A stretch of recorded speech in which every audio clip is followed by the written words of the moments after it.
একটু পরেই সেই নবগঙ্গায় মধু স্নানের পর্বটা শুরু হতে যাচ্ছে। আমাদের প্রথম পর্বের অনুষ্ঠান নবগঙ্গায় স্নান দিয়ে শুরু হবে। আমাদের সপ্তক সাহিত্য চক্রের সুযোগ্য সাধারণ সম্পাদক আমাদের কবিগুরু শিকদার আলীজ্জামান ভাই প্রস্তুতি নিচ্ছেন। পাশে আছে আরেকজন মহাকবি কমলদা, আর সেই বাঘের মতো প্রস্তুতি যার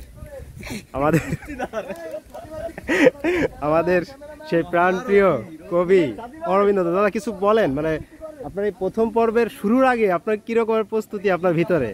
আজকে আপনি যে নবগঙ্গায় নামবেন এর প্রস্তুতিটা কি? সমুদ্র স্নানে যাচ্ছি। আচ্ছা আচ্ছা, একটু পরে আটলান্টিক মহাসমুদ্র আমাদেরকে পাড়ি দিতে হবে। আচ্ছা, হাফ প্যান্ট পরে তাহলে আপনার তো আর কিছু, এই সবার তো আন্ডারওয়্যার আছে।